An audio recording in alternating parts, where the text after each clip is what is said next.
welcome back to the deep dive. Okay, today we are strapping ourselves into probably the fastest moving sector out there right now, the electric vehicle market. It's incredible, isn't it? The pace is just relentless. Absolutely. And we've got a real heavyweight bout lined up. Hmm. We're pitting the established icon, sometimes controversial, the Tesla Model 3, Uh-huh. against a really sleek, high-tech contender from China, the XPeng P7. Yeah, fascinating matchup. This really feels like more than just comparing two cars. It does. It feels like comparing philosophies almost. Hmm. Are you leaning towards that raw, kind of minimalist efficiency that Silicon Valley champions? Right, the Tesla way. Or are you more drawn to the high-end, intelligent tech luxury vibe that this new wave of Chinese electric sports saloons like the P7 really embodies? Exactly. So if you're listening and you need to cut through all the marketing fluff, get straight to the hard numbers that affect, your wallet and how the car actually feels to drive. Then you're in the right place. Yeah. We're doing that homework for you today. Our mission, yeah, it's pretty straightforward. We're unpacking a really detailed head-to-head comparison. We're going beyond the shiny pictures. We're digging into horsepower, 0 to 100 times, the really crucial battery consumption figures, and yes, that all-important boot space. Can't forget the boot space. Never! We're aiming for those specific little nuggets of info that really set these two, both very capable vehicles, apart. Okay, let's get into it then, this battle of the titans. But before we even talk speed and power, we need to talk, well, basics. The entry fee and the actual shape of these cars, because those are fundamental differences right from the start. Absolutely foundational. Let's kick off with the physical structure, the Model 3. People often call it a sedan, but technically, officially, it's a hatchback. Right, that sweeping fastback roofline, 5 doors. Exactly, and we'll see later how that gives it a massive advantage in practicality. The XPeng P7, on the other hand, is strictly a traditional 4-door saloon. Okay, simple enough. Now the money.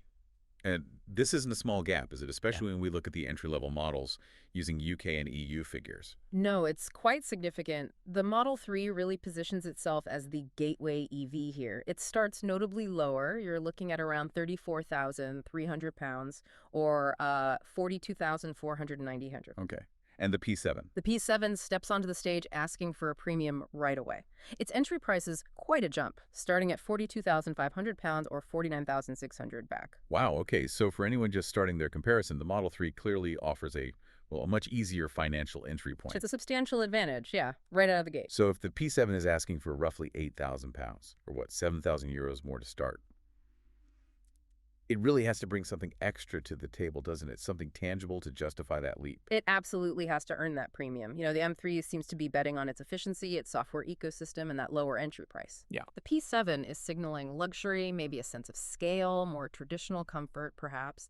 And the big question becomes, does the performance or the size or the tech actually justify that significantly higher starting cost? Okay, now for the fun part. Let's get into the raw numbers. For the driver whose first thought is always, who wins the drag race?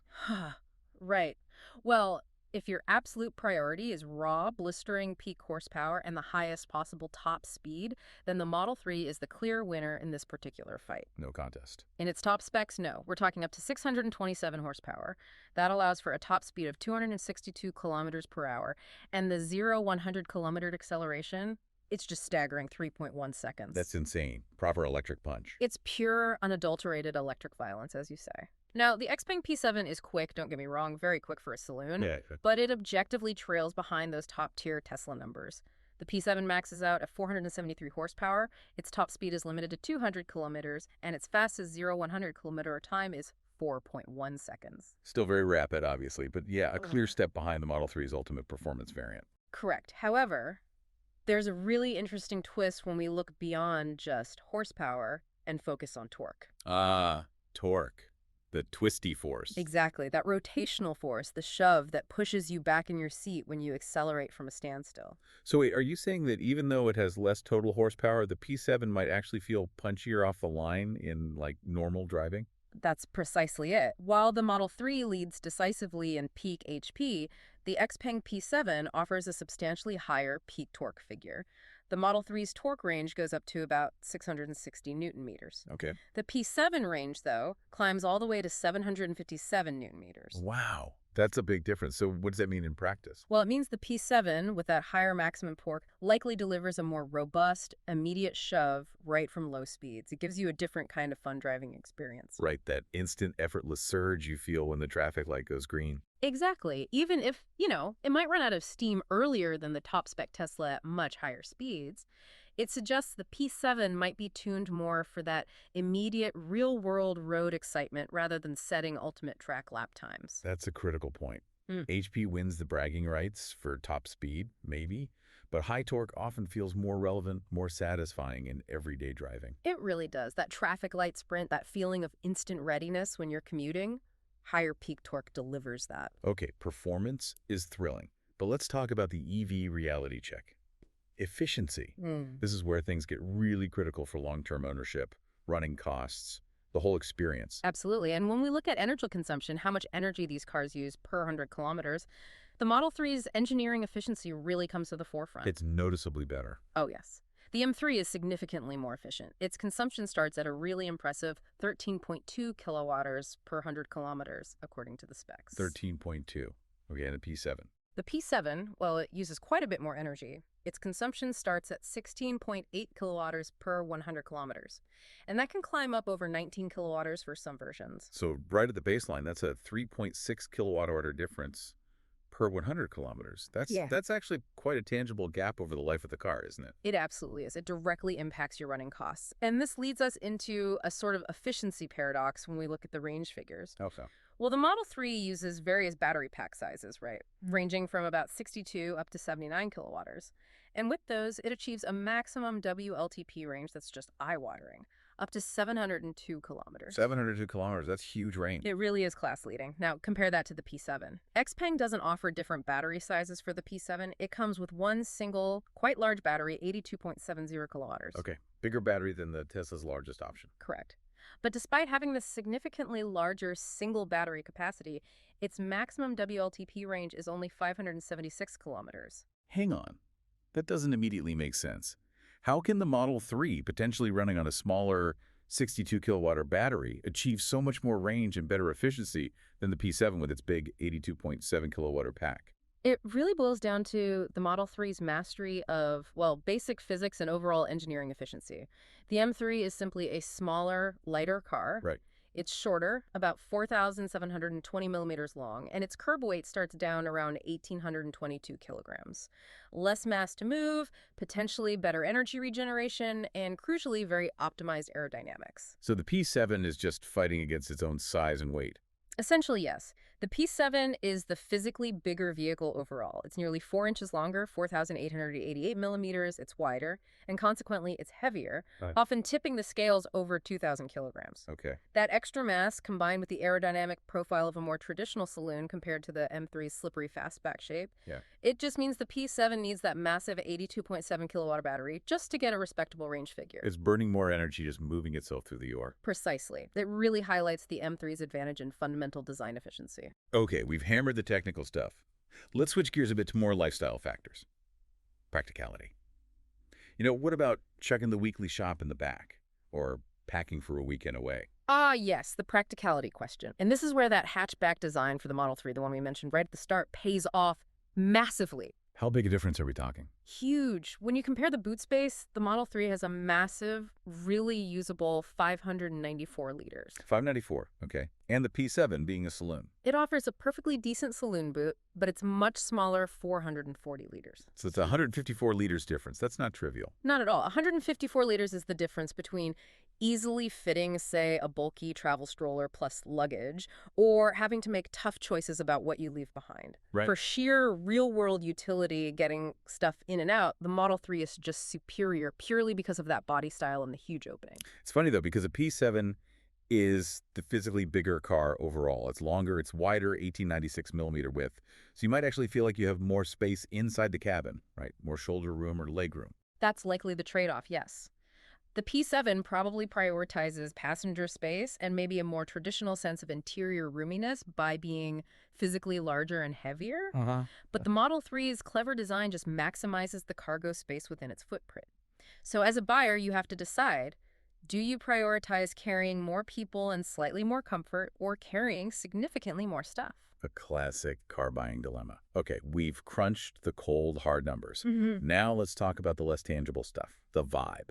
What's the feeling when you actually climb inside these cars? Right, the subjective experience. Well, the Tesla Model 3 vibe is it's purely futuristic. It's uncompromisingly tech first. That big screen dominates everything. Completely. You step into this cabin defined by its minimalism. There's no traditional instrument cluster behind the wheel, very few physical buttons. Everything relies on that massive central touchscreen. Yeah. It's all about the software experience, those constant over-the-air updates improving things, and the state-of-the-art autopilot system. It really feels like you're driving a very capable large gadget. Okay, so pure tech focus. What about the XPeng P7? Given its higher price, what's the experience like there? The P7 feels like it's trying to strike more of a balance. It blends advanced technology with a more traditional luxury cabin feel. So less stark minimalism. Definitely. Instead of absolute minimalism, the P7 seems to aim for a sense of serenity, maybe luxury. You're greeted with premium-feeling materials, softer touch surfaces generally, a more conventionally designed dashboard layout. But still techy. Oh, yes. It features an intelligent cockpit, advanced AI voice interaction systems, sophisticated driver assist features, ADS, but it delivers all that tech within a framework that feels more familiar, perhaps more upscale and conventionally sophisticated, like a premium European saloon. That's a really neat way to put it. So the M3 is basically saying, trust the screen, trust the software, this is the future. Yeah. Whereas the P7 is saying, here's all our cutting-edge tech, but we've wrapped it in the kind of comfort and materials you'd expect at this price point. Exactly that. And it's worth noting, both cars achieve the highest CO2 efficiency Class A rating, which is excellent for the environment. But yeah, the M3 offers that functional, almost Spartan digital future, while the P7 offers a more cushioned, perhaps more traditionally luxurious technological future. That was a fantastic breakdown. Okay, so for you listening, trying to maybe make that final decision, let's try and summarize this quickly. Good idea. If your top priorities are the entry-level price point, getting the absolute maximum peak performance figures, that crazy HP and acceleration, incredible energy efficiency, and just massive versatile storage space. Well, the Tesla Model 3 seems to hold the clear edge, doesn't it? It really does on those specific metrics. Yeah. However, if you're perhaps looking for a physically larger car, maybe one that prioritizes that higher peak, low-end torque for punchy daily driving. Yeah, that traffic light Grand Prix feel. Exactly. And if you want a car that balances the advanced tech with more premium interior finishes, focusing on a luxurious, comfortable cockpit experience, then the XPeng P7 is a seriously compelling alternative, and you can see how it justifies that higher price tag for certain buyers. Makes sense. Now, for that final provocative thought we'd like to leave you with, Yes. we noticed something interesting about the batteries.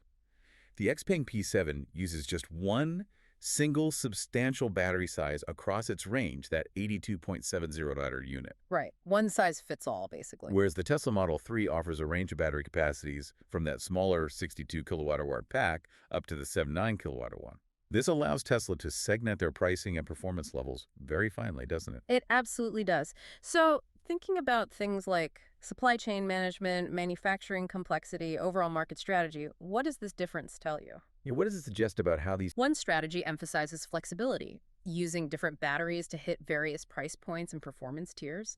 The other focuses on standardizing with a single high-capacity battery. It's quite a fascinating reflection of their broader business philosophies, isn't it? It really is. Something to definitely mull over as you compare your next set of EV specs. Okay, that wraps up our deep dive today. Thank you so much for joining us for this electric showdown. A pleasure. And if you enjoyed unpacking these comparisons with us, digging into those crucial details, please make sure you follow the channel so you don't miss our next explorations.